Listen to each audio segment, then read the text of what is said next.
need to record this one again. Welcome. I am so glad you could join us today.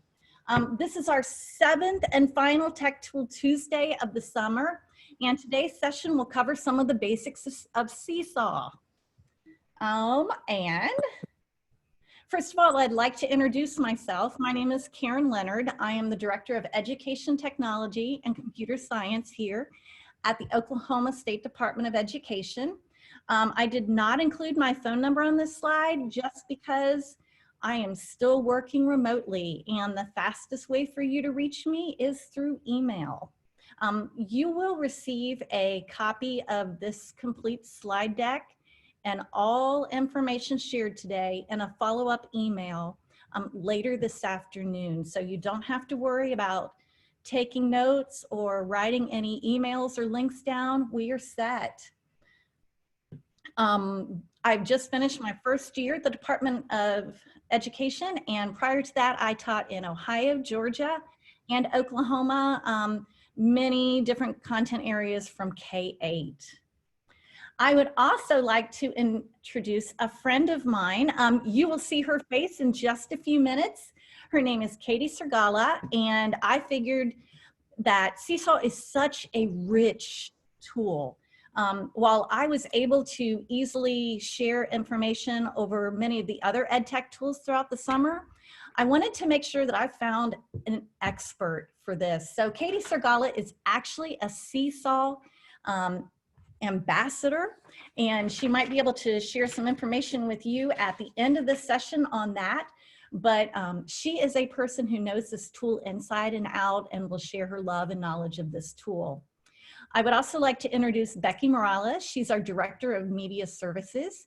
She will be today's moderator, and she will be monitoring the chat box during this session to make sure that we're able to answer all of your questions. We will have a couple times where we will pause and Becky will share some of the questions that are asked from the chat box.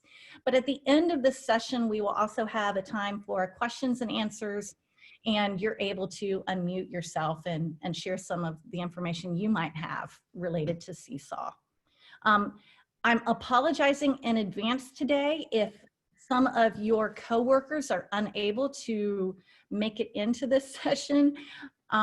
We had no idea that this session was going to be so well attended. I know that as of this morning, actually a couple minutes before I started this, we had 1,011 people signed up to attend. So if you have coworkers that are not able to join us today, please let them know that they will all receive a follow-up email, and I will place the link to a video we're creating of this session on the Oklahoma State Department's website, and I will make sure you have all of that access. I also want to say, I know that there are so many schools I've seen. I looked through the registrations and saw Howe and Hobart and Jenks and Marietta and Jones and Ridge Runner and Okmulgee and Norman and Lawton and Mustang, and some of you, I think almost your entire elementary faculty could be involved today. So hopefully you'll be able to take some of this information and share it with them. Just one last thing, session norms. We've spent so much time lately in virtual situations, and I'm going to ask that you please remain muted throughout the presentation just to decrease distractions, but also please be present and participate. Use the chat box as a question parking lot. I think I've learned as much from the chat boxes in many sessions that I've attended as from the presenter. And if you have an answer to a question someone poses, please feel free to share that response. Karen, this training is 1 hour, correct? Yes, it is. We will end promptly at 1 o'clock. Okay, during this session, you will learn how to get started with Seesaw, learn some usage tips and tricks with Seesaw, and then also gain some ideas for using Seesaw with your students. And just real quick, I'm going to give you like a 40-second brief of what Seesaw is.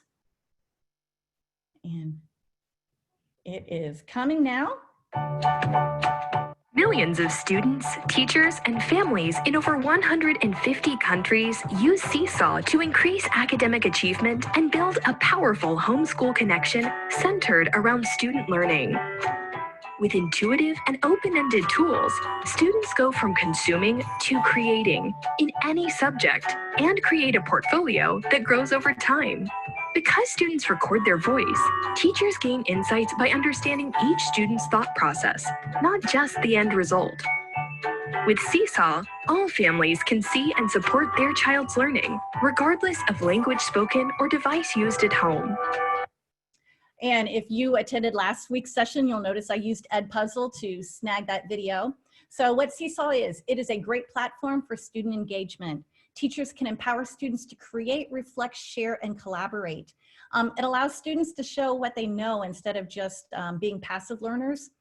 And it is a great tool to use during any learning situation, whether you're traditional brick and mortar, hybrid, or complete distance learning, and it is device agnostic. You just need to make sure that your students have a device with a camera. And I wanted to provide a little bit of the why behind this tool. We do have 21st century skills. They're known as the 4 C's. They're critical thinking, creativity, collaboration, and communication. And although Seesaw can help us reach all 4 of those, it is definitely a great tool for creativity, collaboration, and communication. Before using any tool with students, it is always important to make sure that you have vetted all tools. Seesaw is both FERPA and COPA compliant. There is a link to some of the policy information. And as with all education tools, please be sure to talk with your district's IT director or department before using any tool to make sure it's been vetted and approved for use within your district. Seesaw does require parental consent if you're planning to use it with students younger than 13, and they even provide you a sample parental consent form if you're not sure how to get started creating one on your own. So getting started with Seesaw, I'm going to show you a couple things and then I'm going to pass it off to our Seesaw ambassador, Katie. As you know, if you've attended prior sessions, when you receive the slide deck, you will have all of these annotations. You'll just go to web.seesaw.me and you'll sign up. It's going to ask, are you a teacher, a student, or a family member?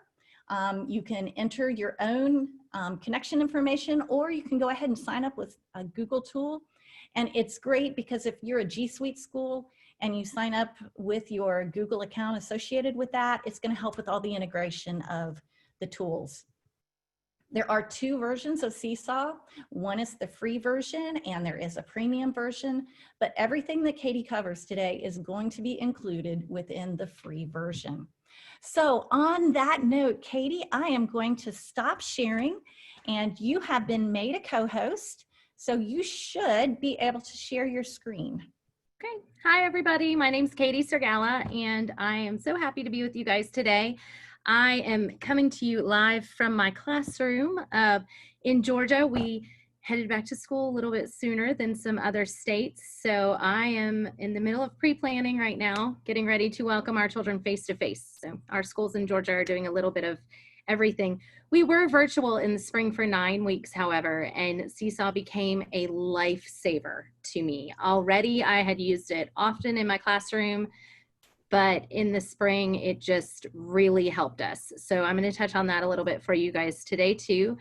As Karen said, if you have questions, let her know, and I can try and answer what I do know. I certainly don't know everything, but we can find answers for you guys. So because it is a tool that I use, I am just going to jump right into my classroom, my last year's Seesaw classroom to show you. So this is my actual Seesaw account. You'll be able to see my usage and all of that. So let me share my screen.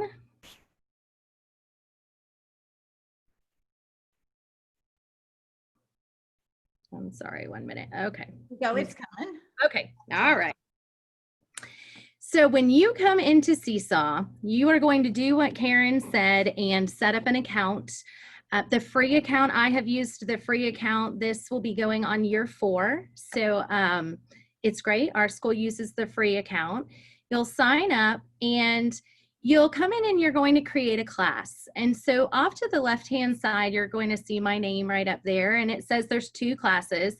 I have not archived my last year's class because I wanted to share that with you guys, but I have created my this year's class. So you'll come over here and you'll just create your class. I always recommend that you put the year in there because if Seesaw changes any of its capabilities or anything, you may have more than one class in there, and the year is helpful so you can toggle back and forth. Or if you're a teacher that does pull out and has different, or I don't know if you guys departmentalize things like that, you may have a math class and a reading class, or if you teach special education, you may have different classes. So you can create your classes, name them whatever you would like. When you do create a class, you're going to name it and choose your grade. At that point, you can assign a co-teacher to it if you are lucky enough to have a paraprofessional, or if it's a co-taught class, or if you'd like to put your curriculum instructor or somebody like that on there, you can assign a second teacher. That teacher will have all of the same capabilities that you have. So only assign somebody that wants to be pretty interactive with Seesaw with you. You will go in there and add students to your class, and I'm going to come over here. So in the left-hand corner where my name was, that's where you start everything. And that's where you, on this little dial, that's where you're going to do your account settings, the name that you want to show up, the privacy information, and the device information. I never really go into my account settings. Once I've set that up, I don't really worry about that. But over here to the right is this wrench icon. You'll use this a lot. So this is where you're going to come. After you do this, you'll come over to your wrench. And this is where you can rename your class if you want. Here's your grade level. You'll manage your teachers. You can put other people in there.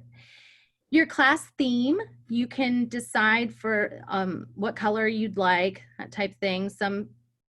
I know my lower level kids, they love their icon. So I'm sure 4th and 5th graders, they may not care as much, but my little ones, they love whatever icon I've associated with them.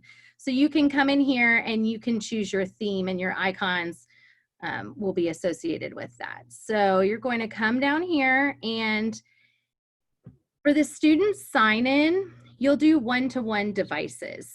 There's a shared device, but the one-to-one will give you the most capabilities. So I do one-to-one always.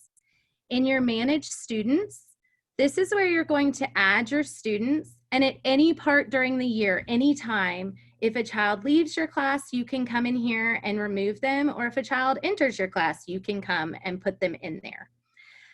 Once you've added your students into your class, I go in and I change the icon so no student is sharing an icon with another student. For instance, if you have 2 whales in your class, well then when they go to log into Seesaw in the early grades, they're looking for their icon, not their name, and that can be confusing. So it will assign an icon to your students, but under manage students, you can come in and you can switch their icon.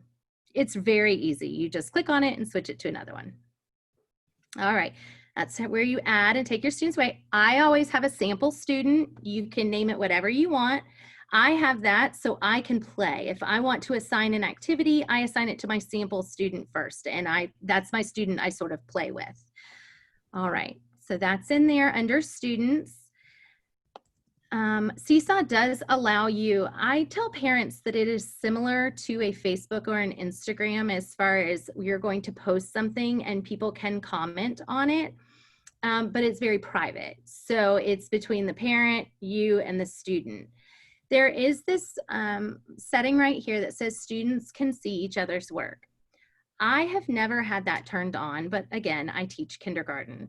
If you think you can safely do that in your class, maybe you teach in a small group setting, maybe you have 5th graders, and you feel like it would be okay for them to see each other's work, you can turn that on. But the default setting is on. So please, when you go into your classroom, go in and turn that off under Manage Students. Otherwise, they will be able to see each other's things. I leave the new items require approval on. That way, nothing is posted to Seesaw without my approval. So everything can be posted, and then I come in and there's notifications. And I just run through and I approve, deny, approve, deny, approve, deny. You can return to the sender, and so they can edit it, things like that. That's those settings. The next one is the families. This is where at mid-year, if you needed to invite a new family or if you needed to remove a family, something like that, this is where you would do that. Underneath that is a class blog. If you are a blogging teacher, if that's something required by your school, you can do that through Seesaw.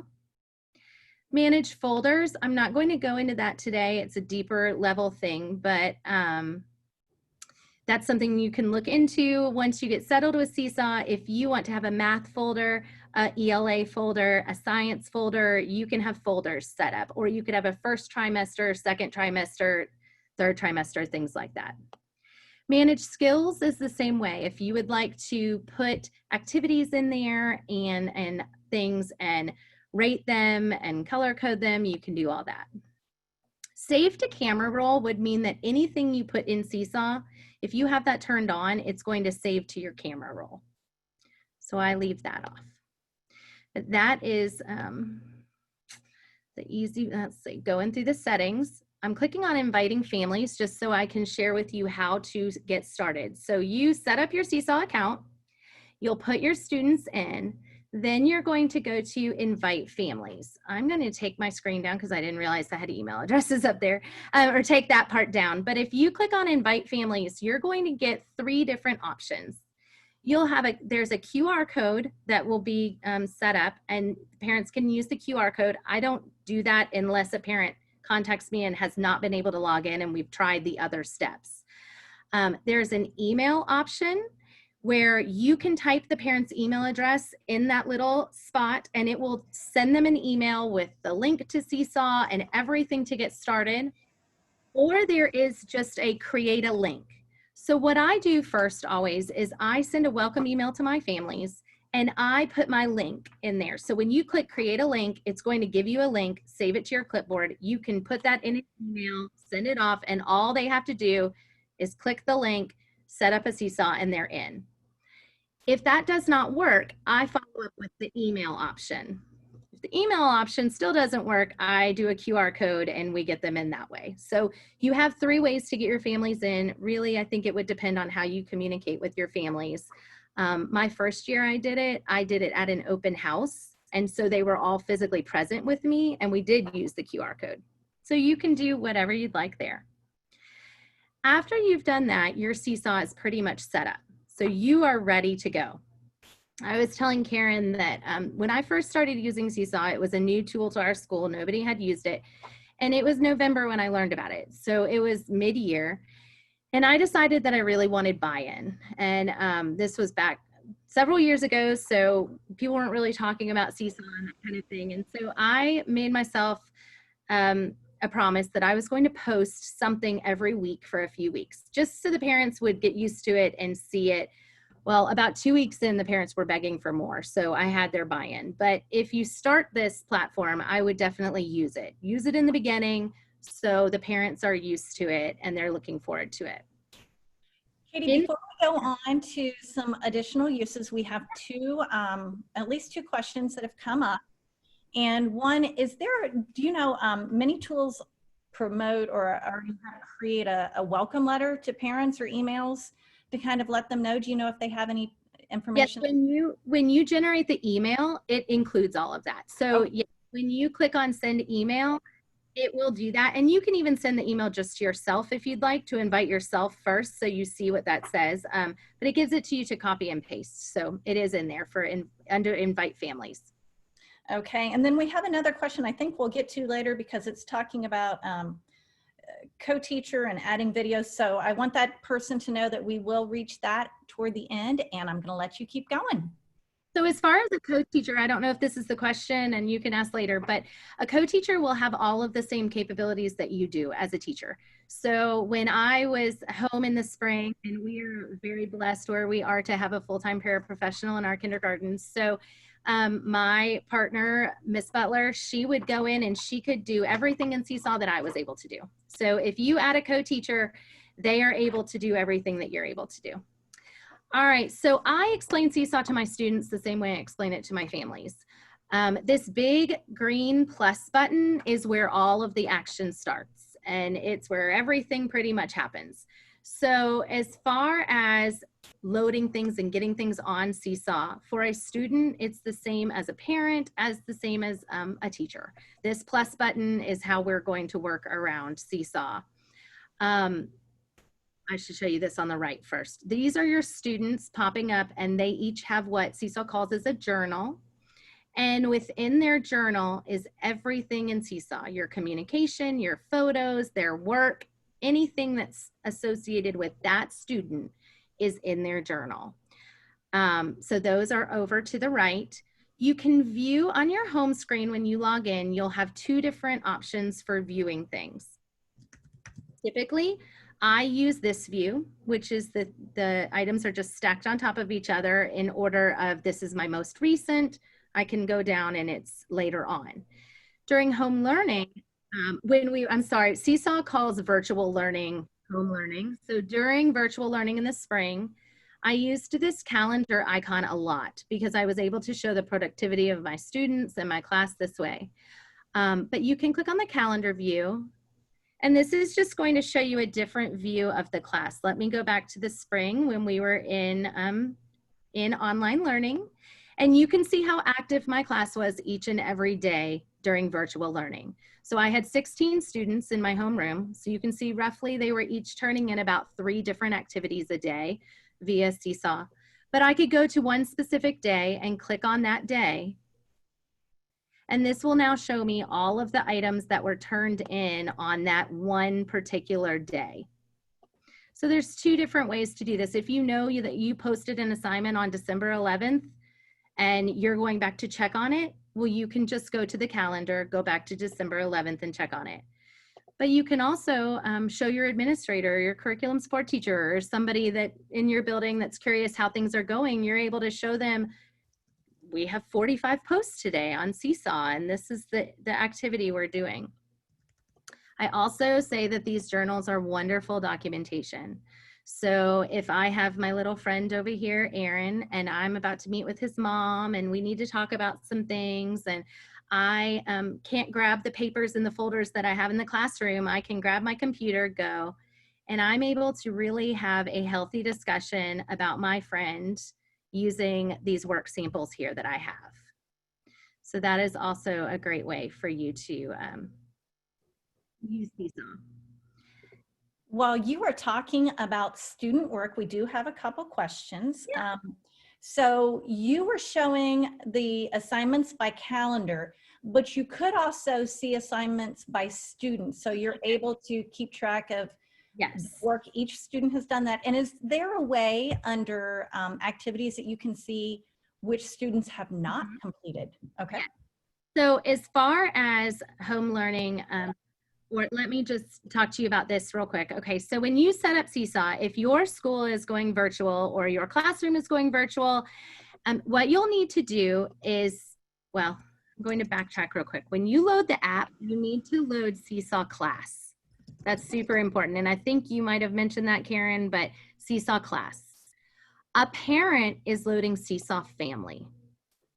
So that is different. So you load Seesaw Class, they load Seesaw Family.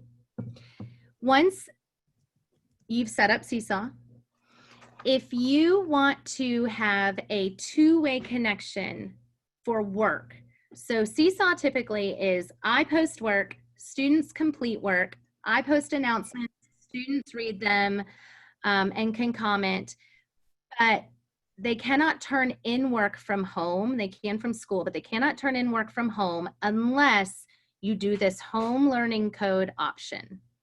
So I'm going to start the school year this year, setting my parents up with this, regardless of whether we're going to be virtual or not. But what you'll do is you click on Get Home Learning Code, and it will generate an Excel spreadsheet for you with a code. And you're going to ask your parents it tells you exactly what to do. You're going to ask them to enter this code, and when they enter the code, they are then connected and able to send work from home. So that is something, this does not ever disappear. Every time you log into Seesaw, since they added this in March, it looks like this. so you will not forget. And it's fairly user friendly. There are some videos out there. If you need a video tutorial, you could type in Seesaw home learning codes, and I'm quite sure lots of things will pop up. As far as Seesaw, the journals are on the right. I showed you that. Okay.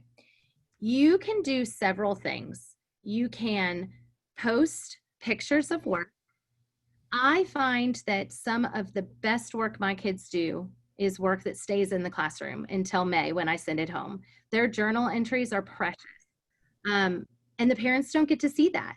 So I'm a big believer in, if we create a very positive relationship from day one, it's so much easier to have those hard negative conversations.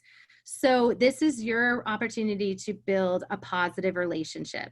You can go up to a child and have them share their journal entry, and you can take a picture of it and immediately send it to their parents through Seesaw, and it will come through as a text or an email to them whenever they've signed up for. You can have the child read that journal entry, and so they get the picture of the journal and the recording of their child reading it. If a child's doing a presentation in an older grade, you can video the presentation and immediately send it. If you're on a field trip, you can take pictures on your phone, and on the bus ride on the way home or when you get home, you can quickly upload those to Seesaw. So this is a way for you just to send immediate stuff to these parents. What we've found, at least in Georgia, I don't know if y'all are the same in Oklahoma, but kids are coming out of daycare settings and preschool settings where these parents have gotten minute by minute feedback. Your child's eating a banana, your child just went potty. So we were getting these students who had all this data, you know, just day-to-day stuff, and these parents that were used to that. And this has allowed us to transition into more of a learning version, but still a communication for them.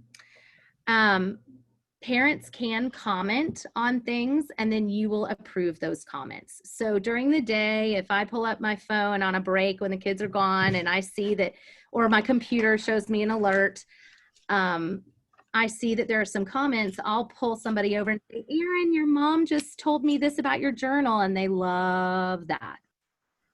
So if you click the plus button, you can add student work, you can assign an activity, or you can send an announcement. There are so many times that I wake up in the morning and I think, oh, I totally forgot to remind the parents it's picture day, or, oh my goodness, I forgot to tell the kids before they left. And so instead of having to send a text or run down to my computer and send an email, I just go into Seesaw, I send an announcement, I send it to all families and students, and I say, don't forget to wear your pretty shirt. It's picture day, say cheese, and it goes immediately to them. So that is one of my favorite tools. Or if we get back from a field trip early, we told them we were coming back at 2 o'clock and the bus pulls in at 1:30. I'll say, oh, we arrived at school. We had a great field trip. It's easy to send like that. So that's an announcement. You can do anything you'd like. An activity I'll talk to you about in just a minute. Post student work. You can add a photo. You can put a drawing in there. You can send a video. You can upload a file or a photo, and Seesaw is doing an upgrade on, I think it's August 14th. It's either August 14th or 17th, and they're actually going to have a PDF. You can upload a PDF type thing too. I love this. You can write the students a note, and you can do a link. If you were learning about plants and you forgot to show them the video that you meant to show in class, and you get home and you think, I totally forgot to show that video, you can send it to them right there and have that video for them to watch if you'd like. That was so helpful during virtual learning. The note, I've come in here before and I've said, you know, dear Karen, you were such a kind friend today. Thank you so much for sharing your snack with Bobby when he didn't have one. I'm so proud of you. Love, Mrs. Sergala. And it sends a little note right there to Karen. So I think that's a sweet way too, just to send little communication. I know I used to send kids home with sticky notes. You were a good friend today, you know, on their way out the door so they could tell their mom. And this is a way for me to do that. So this is a way to share student work. When you do share student work, I'm going to go back to when we were not in virtual learning for just a moment, because it looks a little different in virtual learning. So I must have been busy on the 27th with sharing something. journals. Look at that. Okay. So on the 27th, please remember I teach kindergarten too. So on the 27th, my kids must have been awesome at writing, and I was so proud of them. I was sharing them so quickly, I forgot to flip the pictures the right direction. But I took a picture of each of their journals and I sent that off to their parents. You can see, I always recommend, I say, you know what? Mom should be connected. Connect dad, connect grandma. I have several grandparents every year that connect to Seesaw, and they love it. So you can right here, this Bobby is a grandparent. But so all these people viewed Alana's journal. And sometimes I will do the video or the audio where it's the child reading the journal. But the parents just get to see the journal, and then they can comment if they would like. See, here's a comment. So this mom wrote, this child had written all about her dog, and this mom wrote, we don't even have a dog. So that's kind of, you know, funny, but you learn a lot about the kids this way. So that is how you would share a picture of their work. Let's see.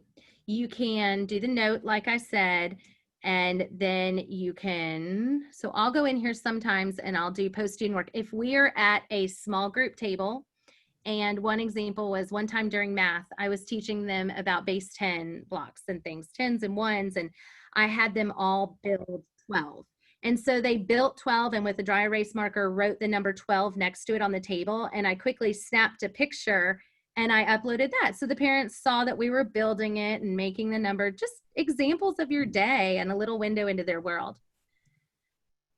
For activities, over here, you'll see the journals, the activities, the inbox, and the skills. Skills is something you should dive into deeper when you're used to Seesaw. The inbox allows parents to communicate back and forth. So it's like an email. So parents can go in there and they can inbox me something and I can write them right back. That also was helpful during home learning. Activities, when you click on activities, you can assign activities to your kids. I use this for small group things. I'll use it as a center. This week you have a Seesaw center and they have to go. I'm very fortunate to have iPads in here. So I know it depends on what you have in your classroom, but they'll go get their iPad. They use a QR code to sign in, which is all in here. You'll be able to find that. And then they complete their center and they just love that because it's different. There was one day when we were doing a worksheet on letter sounds, and I just thought, you know what? They just did a worksheet on letter sounds yesterday, but I need them to do this. So I quickly snapped a picture of it and I assigned it through the iPads instead, and they get to use their finger to color it and paint on it. And it just made it different. And they were all smiles and giggles doing the exact same activity I would have done with crayons and a paper. They were doing it on the iPad and it just made it more fun and they were more engaged in it. So you can do stuff like that. As far as activities, where it says need ideas today, there is a huge activity, library of activities. So during home learning, this is what my team and I would do. We would assign 3 activities a day for them based on the skills that we were learning. You can sort by grade, you can sort by subject, or you can create your own. So if you were going in here and it's beginning of school, so it looks like here's a chrysanthemum activity for kindergarten, and you can come in here and look at it. Now always preview, do not assign an activity without previewing it because Seesaw doesn't approve, they don't preview all these. These are people just like you and I uploading activities to share with the Seesaw community. So always preview it. You can, when you create an activity, you add instructions. You can also add your voice instructions. I always listen to those if it's somebody else's voice. You can come down here and share the activity with your kids, but you can also edit the activity before you share. So if you go, that's to share with a different teacher, sorry. If you go to assign, you can assign it to a certain class and it's going to assign, or you can schedule it. So during virtual learning, I would schedule 3 activities a day on the weekend for the week. So then I was done. I would pick them, make them, and assign them for each day so it did it on its own. But you can switch these activities out and stuff like that. So I'm trying to see where the edit, I haven't had to do these in a minute, but you can edit those. I think it's in here and assign. All right, I'm going to show you how to create one now. When you create an activity, this will also show you the scheduled and the archived, which I'll talk about in a minute. But when you create an activity, you're going to go to the add button.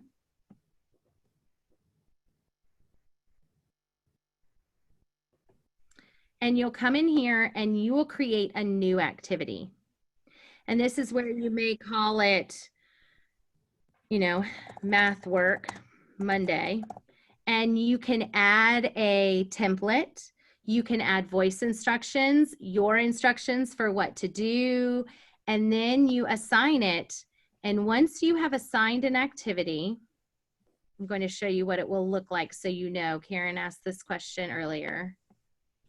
And I know this is a lot of information, but I just like when we're teachers, I feel like I say stuff to kids and then I revisit it. And when they come back around to it, they remember, I heard that before. I think I know where to find it.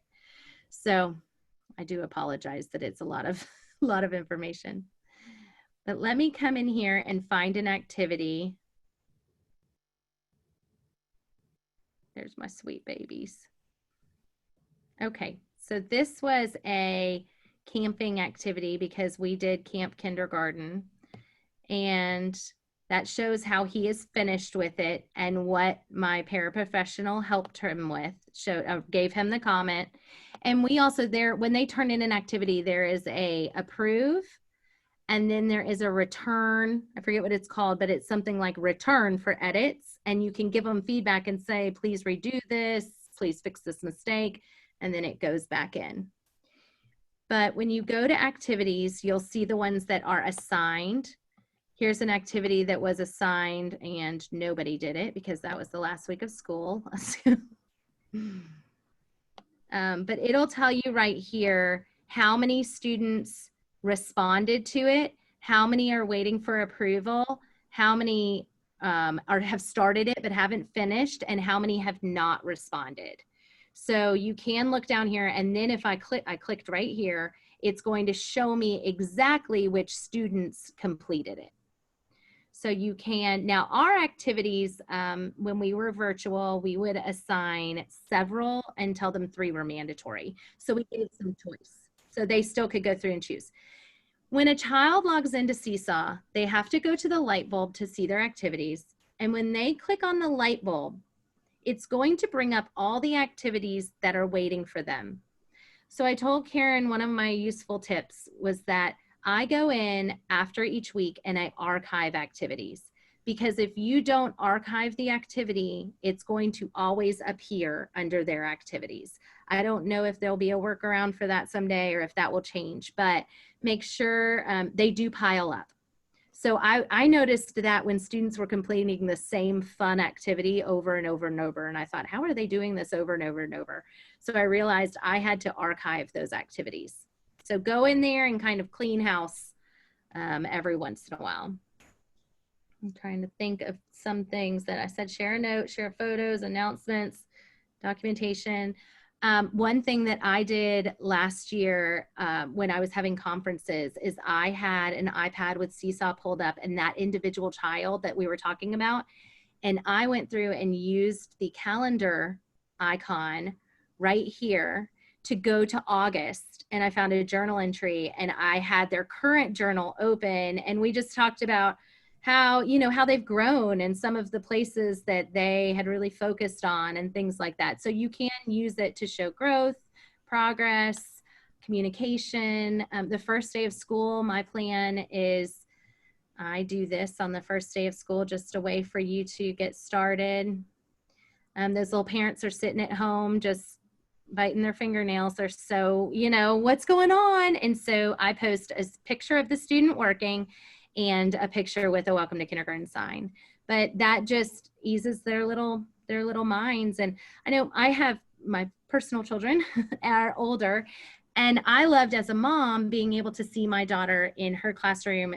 Yes, she's older, but I couldn't go on her field trips. So to see her on her field trip was so amazing to me. And to see her being a book buddy to a kindergartner and to see her working on a STEM project, I loved that. So I've also been on the mom side of it. Well, Katie, So many questions. yeah, I was going to say, you know, I'm trying to attack lots of the questions as they come through. And I was going to just take a second and show a couple things from my screen to will hopefully support some of what you have shared. There we go. And I just want you to know that as we go through this, again, I've annotated over many of these pieces of information, and like I know I'm able to look at individual students and see how many items they have in their journal, the last date of access. There's multiple ways to add new families and get them joined in. You can see again, like Katie mentioned, the feedback both from teacher and parents. And I do have some of the information on the settings, and I've got a couple things that I'll add. We've got some of the different tabs that she's talked about. And then again, one thing that I don't think, maybe I missed it, I know that you've talked about the journal, but it also provides great documentation, because I know Katie has mentioned she shared a lot of announcements with families and the papers and the assignments. And so she's able to see who's viewed them. So if a parent says, well, you've never shared anything with me, you're like, oh, yes, I have. And you have created the account. And look, you've seen these in the past. So anytime that you're able to provide accountability for yourself also. And I loved the ability that we know when our younger kids are working independently to be able to see specific instructions like that. And you're able to add those. I think I saw the visual instruction step too, Katie. Mm-hmm. There's a question that just popped up that is easy to answer. Do you want me to answer that real quick? Absolutely, go for it. Okay. The question that just popped up, sorry, I haven't seen any of the previous ones. I'm not super great at multitasking. So the question about the iPad picture, if your iPad has the camera activated, all you have to do is go to that plus sign on Seesaw, click picture, click photo, and it will actually open your camera on that and take that picture, and it will go straight to the child's account. So you can do that from your cell phone if you happen to have one, an iPad, or I assume from a computer that has a camera too. And I love the fact that somebody said, you know, so if you only have 1 or 2 iPads in a classroom, you're still able to use this, because if you're using a login tool like Clever, they just have their QR code that they hold up and it logs them in automatically, or they're able to log in with their student login information. So it doesn't have to just be a one-to-one situation. I only have 5. So yes. Some other things we've talked about, archiving and some of the importance. And let's see what else there was. The inbox, so that you're able to see the messages back and forth between teacher and parents and save them for documentation purposes. You've addressed the skills tab, and that's something that we would cover in a future session because there's just no way to fit it all in 1 hour.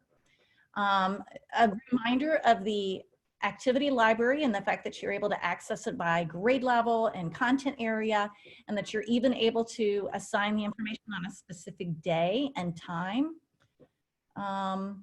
It is able to, you can download the app on any of these devices, and we said it's just critical that your device has a camera. And I've given you even the icons for your class versus family. Can you really just go into the difference between class and family app? Yeah. So one quick thing I just wanted to say, watching the questions pop up, Seesaw, there's so much to Seesaw, and I know that your heads are probably spinning. We could have done an hour on just setting up Seesaw and logging in, but in order to get you to see everything, we went super fast and probably too vague on certain things and too deep on others.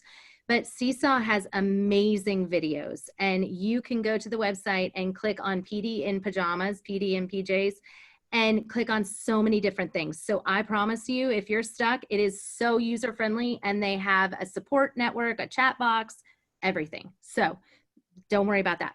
Okay, The difference between class. So class is teacher. So it's, you are the one starting it. You're the one uploading. You are the one controlling it. You're calling all the shots. You're approving. You're doing all that. Family, that family for me. Okay. So Katie Sergala as a teacher, I pull up my class Seesaw and I have everything, all my kids there listed.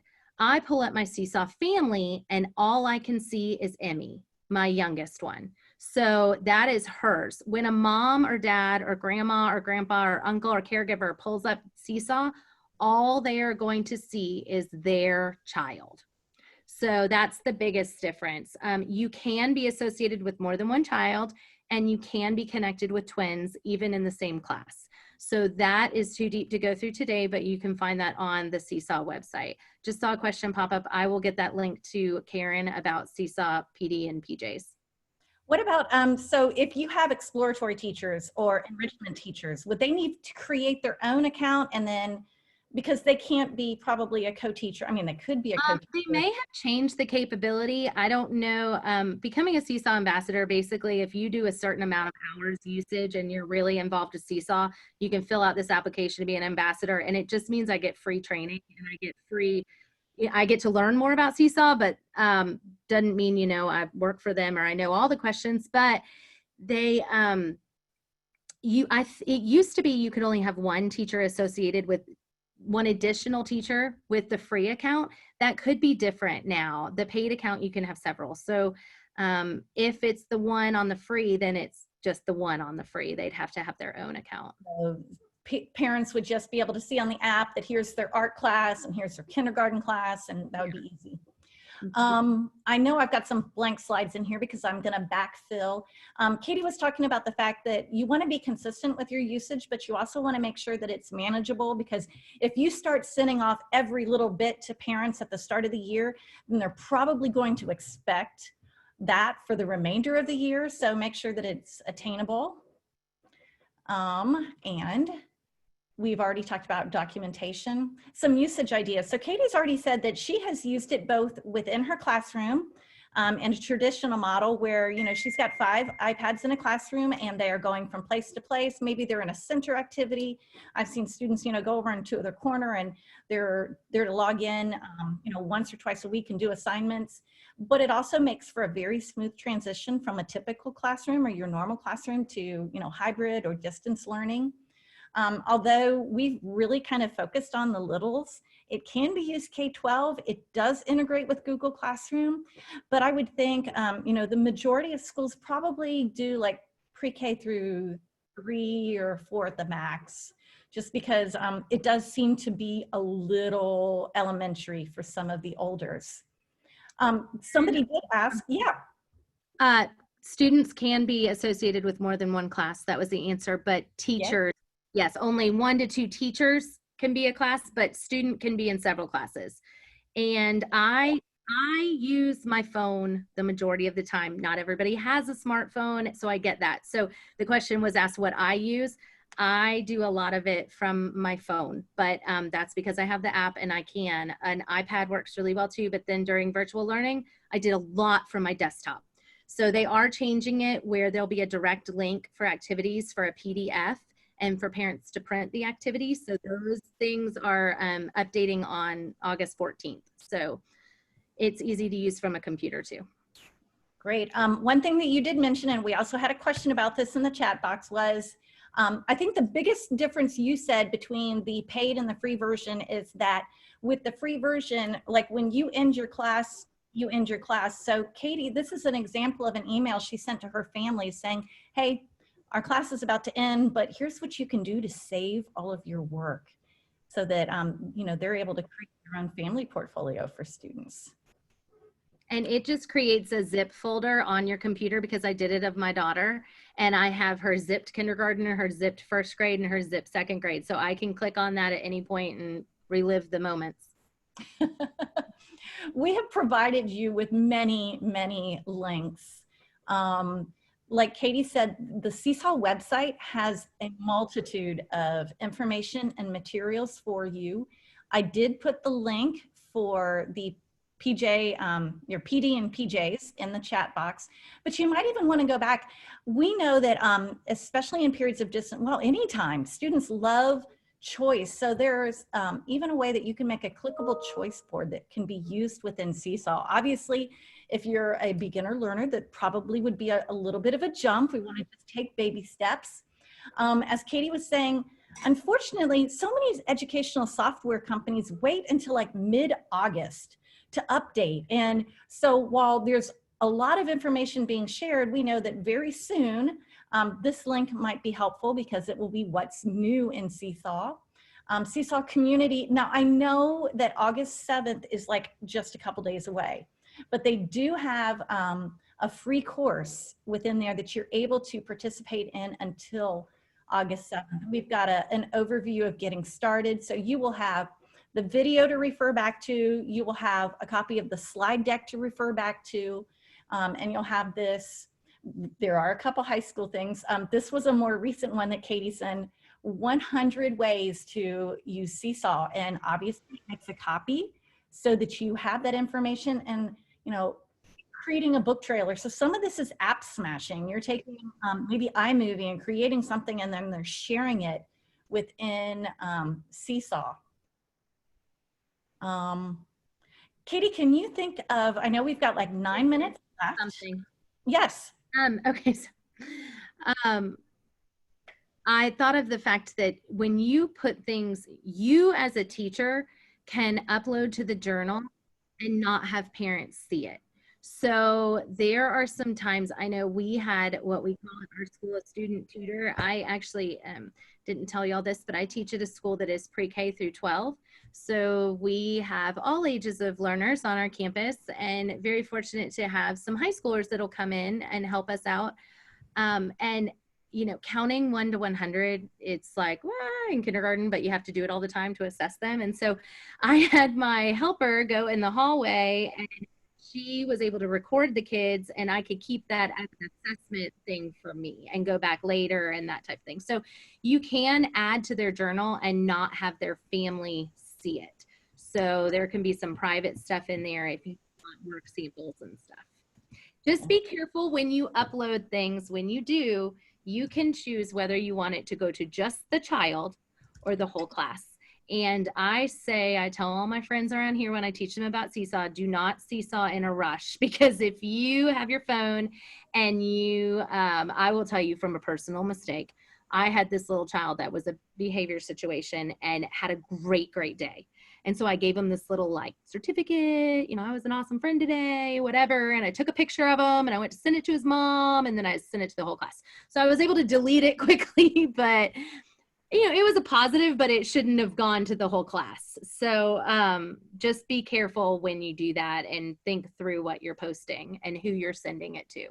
But we all make mistakes. That was my 3rd year using Seesaw, and I made that mistake 3 years in. So I love that, because yes, there are so many times we're in a rush to do things, and we need to be cognizant of everything that we do to make sure it goes to the correct people, because it's so easy to share information. Moving on, we will get to specific questions in just a second with Katie. I wanted to make sure that this is statewide knowledge. I will be having a series of monthly EdTech meetings. I will be offering one on August 11th with specific back to school guidance for digital learning and building communities and maintaining community digitally. And we'll have other distance learning discussions. You are able to register for the August 11th Zoom meeting using this link, which you'll be able to access when you receive the slide deck in an email. And then I will be having monthly meetings on, I'm thinking it's like the 4th Monday or 4th, once a month. You will get that information. If you sign up using this link, you will be able to access all of those monthly meetings. Katie was also talking about the fact that the Seesaw website has great tutorials. I've tried to take many of those and incorporate them into the 2 databases that I have on my website. Not only using this link here, you will be able to access all of the videos created through the Tech Tool Tuesday sessions this summer and view them on your own. You're also able to access 2 different tool databases, one that is just general tools that are commonly used, and another one that are Google specific. If you notice, these are filterable by tool. You can even filter them by user, students and parents. We know that as we move into a school year with uncertainty, we need to make sure that we are offering sessions to parents to make sure that if we want their support and through working at home anytime, we need to make sure that they're able to handle those tools and are familiar.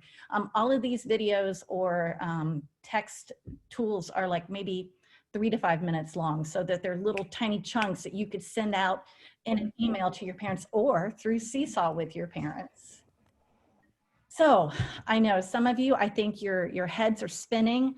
And one more thing, I would just like to apologize. Like I said, we had over 1,000 people sign up for the session, and it looked like 300 was our ceiling. So there are probably people from within your district that were unable to attend. Hopefully between the information you've gathered and the slide deck and the video and the tutorials, you will, you'll be okay, and they'll be okay moving forward. And I'm gonna ask if there are any questions. I'm gonna stop sharing, and you are welcome to unmute and see. I wanna make sure we have about 3 more minutes to answer questions. And oh my goodness, there's a bunch.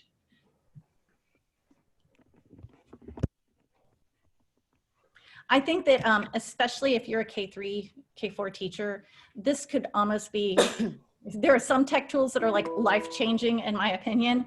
And I think based upon everything that Katie shared with me, this could be one of those life-changing tools. And it's very easy, I promise. We have some teachers in our school that do not do any social media. They do not do the smartphone. They don't do any of that. And when I walk them through it, and when you start playing in there, I think you will find it to be easy. But I'm sure there's also a teacher down the hall that will be very comfortable with it, so you can lean on them as well. Karen, I have a quick question. Yeah, Jackie. There was a question asked, and we can't have multiple teachers on the Seesaw. Would it be appropriate as librarians if we created a Google Classroom that's just for everybody? Anybody can use that code and add all those teachers as co-teachers. We could create our lesson in Google, and then the classroom teacher could go in and pull the library lesson and put it in theirs. Wouldn't that be much more simple, not just for the librarians, but parents as well? I think that's a great idea. That's wonderful. So I just don't want to go to my school and say, oh, maybe this is a good way to do this, and it be, oh, well, it's like you're just ditching work. We have to think smarter, not harder. And we always have to make sure that we, bounce ideas off of each other. And you have to think outside the box. Thank you. Somebody just asked, I've just posted the link to my one of my web pages on the State Department of Education so that you're able to see the tutorials and links to prior videos. I saw asked about posting on the iPad. When you log into Seesaw on your phone or your iPad, it's going to you'll load the app, the Seesaw class app. It's going to look the same. With that green button, you do the same thing. And then the computer, it looks like what I showed you on my screen. Great. Was there any other questions? I think we've got time for one more.